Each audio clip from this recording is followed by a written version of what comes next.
Graphic फिर से दिखाइए, वो जो पाई हमने बनवाई थी। आपने सही कहा कि उसमें जो म्यूचुअल फंड है ना, उसने अपना एक्सपोजर बढ़ाया है, हर क्वार्टर में बढ़ाते बढ़ाते, और इस क्वार्टर में बढ़ा, जो लेटेस्ट डेटा हमारे पास है उसमें भी बढ़ा है। तो जो इन्वेस्टर है वो लेटेस्ट दिख रहा है कि म्यूचुअल फंड के रास्ते से भी और डायरेक्ट दोनों में उसने हिस्सेदारी अपनी जो है इंटैक्ट रखी है, बढ़ाई है रादर। और उस दौर में वो नहीं रुका, जब बहुत मुश्किल के दौर थे, जब पूरा देश 156 देश बिल्कुल लॉकडाउन में थे। तो अब तो सब चीज़ें खुल रही हैं। अब तो आईटी में मैंने सुना कि इतना ज़बरदस्त एट्रिशन है, नौकरियां भरमार हो रही, पैसे खूब बढ़ रहे हैं, तो वो क्यों रुकेगा? ये एक बड़ा महत्वपूर्ण सवाल है, और ये हमारे मन की इच्छा नहीं है, डेटा बता रहा है। गुरमीत, आप भी जो है इस नंबर्स को देखें और जिस तरीके के रिस्पॉन्सेज हम लोगों को दिखते हैं मार्केट में इन्वेस्टमेंट के लिए, बल्कि अजय जी ने जो बात कहा मैं उससे सहमत हूँ कि इस इक्विटी मार्केट के सिवा आपके पास अल्टरनेट ही नहीं बेटर रिटर्न कमाने के लिए। अब आप ट्रेडर के थ्रू बन के कमाएं या इन्वेस्टर बन के कमाएं, क्योंकि एफडी में तो बड़ा कम पैसा मिल रहा है। तो आपका अनुभव क्या कहता है? नीरज जी, दो ट्रेंड हमें देखने को मिल रहा है। हमारी फर्म में करीबन 1500 रिटेल क्लाइंट्स हैं हमारे पास, जो हमारी ऐप के थ्रू या हमारी टीम से एंगेज करती है। वो करीबन 125 फैमिली ऑफिसेज हैं जिनको हम इन्वेस्टमेंट्स से रिलेटेड सलाह देते हैं। तो एक ट्रेंड जो हमको देखने को मिल रहा है कि इस वोलेटिलिटी में जो स्पेकुलेटिव मनी था वो कम हुआ है। जो आईपीओ में लग रहा था कि एक हफ्ते में मैं पैसे को डबल करूंगा, या न्यू एज कंपनी में पैसा लगाऊंगा, मैं क्रिप्टो में पैसा लगाऊंगा, इनफैक्ट ऑन द कॉन्ट्ररी वो पैसा थोड़ा सा फ्लो जो है थोड़ा सा डायरेक्ट इक्विटी और एमएफ्स की तरफ जा रहा है, वो देखने को मिल रहा है। दूसरा, जिन्होंने थोड़ा नुकसान किया, डू इट योरसेल्फ जिसे हम बोलते हैं, वहां पे वो अब एडवाइस सीख कर रहे हैं उनको, क्योंकि जैसा मैंने बोला, निफ्टी साल के शुरू में 17,600 था और अभी 17,100 है। तो निफ्टी तो 500 पॉइंट डाउन है। हम इतना एनालिसिस कर चुके हैं 6 महीने में रिसेशन का, बॉन्ड यील्ड कर्व का, और हाहाकार हमने मचाई है। तो लोगों ने पैसा अपना जो बर्न किया है वो बैड इन्वेस्टमेंट डिसीजन से किया है। अगर आप प्रूडेंट रहते तो मार्केट फ्लैट है, और 1 साल का एसआईपी का रिटर्न तो पॉजिटिव है एक्चुअली। तो थोड़ा सा मुझे लगता है ये करेक्शंस जो होते हैं बीच बीच के ना, ये बाजार में रैशनैलिटी वापस लाते हैं। ये जो एक्सूबरेंस हो रहा था कि क्विक मनी बनना चाहिए, बहुत सारे मेरे मित्र थे वो फुल टाइम एफएनओ ट्रेड में लग गए थे। तो कुछ जगह मुझे लगता है ये रैशनैलिटी वापस आ रही है। तो स्पेकुलेटिव जो पैसा था, हॉट मनी जो था, उसमें मैं मानता हूं कि वो अच्छे के लिए है, मेरा मानना है। और कुछ जगह मेरी फैमिली ऑफिस से बात हो रही है, वहां डिस्कशन ये है कि कैसे इसको स्टैगर करना है। सबको पता है कि थोड़ा सा कंसर्न है। इमर्जिंग मार्केट का मैं अभी डेटा देख रहा था, करीबन 20 इमर्जिंग मार्केट्स में जो बॉन्ड यील्ड है डबल डिजिट हो गई। तो थोड़ा सा कंसर्न है हर तरफ, थोड़ा स्लो डाउन भी ग्लोबली देखने को मिल रहा है। तो जो डिस्कशन है फैमिली ऑफिसेज में, जो उनके सीएफओस के साथ डिस्कशन हो रहा है, वो ये है कि किन पॉकेट्स में अपॉर्चुनिटी है। ये थोड़ा सा डिफरेंट ट्रेंड है, क्योंकि मैं 18 साल से हूँ मार्केट में। यूजुअली हम पैनिक देखते थे बाजार में, जब भी ऐसे करेक्शन आते थे 20-25% करेक्शन। इस बार वो पैनिक देखने को नहीं मिला। हो सकता है शायद और नीचे जाता 10% तो देखने को मिलता, लेकिन 15, 100-200 तक भी वो पैनिक हमको देखने को नहीं मिला। और अभी फोकस, और मैं जितने प्रमोटर्स से मिलता हूँ नीरज जी हमारे, तो मुझे एक ना बिजनेस कॉन्फिडेंस दिखाई देता है। मुझे केपेक्स प्लान्स के बारे में चर्चा सुनाई देती है।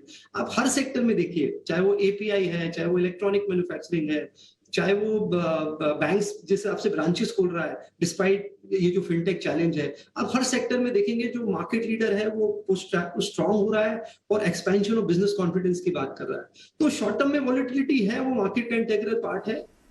तो ऐसा पैनिक देखने को नहीं मिल रहा है। इनफैक्ट मुझे बहुत ही मैच्योर्ड और रिस्पॉन्स देखने को इन्वेस्टर से मिला है। और मैं बार बार बोलता हूँ, हम ये रिटेल निवेशकों का जो मजाक उड़ाते हैं, मेरा ये लाइफ में मानना है कि डिसिप्लिन इंटेलिजेंस से स्कोर करता है हर फील्ड में।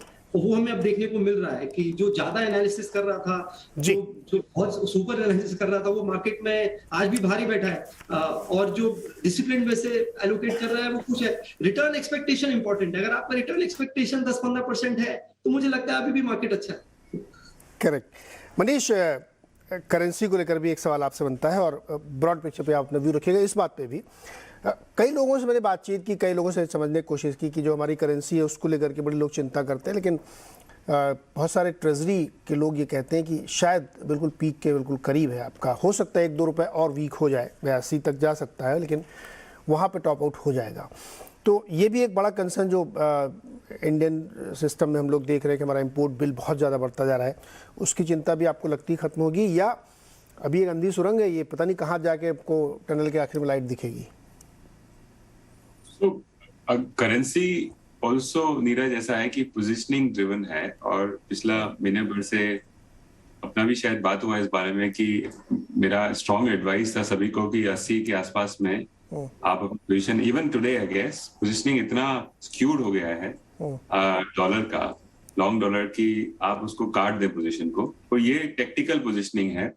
लेकिन अगर आप थोड़ा सा मीडियम टू लॉन्ग टर्म देखेंगे तो जब तक क्रूड सेटल नहीं होता एक उस लेवल पे जिससे कि हमारा करंट अकाउंट डेफिसिट वापस गिर के 2% या उससे नीचे की रन रेट पे आ जाए, तब तक हमारा करेंसी जो है हमारे इन्फ्लेशन डिफरेंशियल से शायद 1.5 या 2 गुना ज्यादा डिप्रिशिएट करेगा। तो बेसिकली अगर यूएस का अगले 5 साल का इन्फ्लेशन 2.5% के आसपास में एवरेज होगा और हमारा मोस्ट प्रॉब्ली 6 होगा या 6.5 होगा, तो 4% के आसपास में तो वैसे ही करेंसी डिप्रिशिएट होना चाहिए। लेकिन आप उसके साथ में अगर 3.5% या 3% का करंट अकाउंट डेफिसिट चलाएंगे तो मोस्ट प्रॉब्ली वो 4 की जगह 6 या 7% पे डिप्रिशिएट होगा।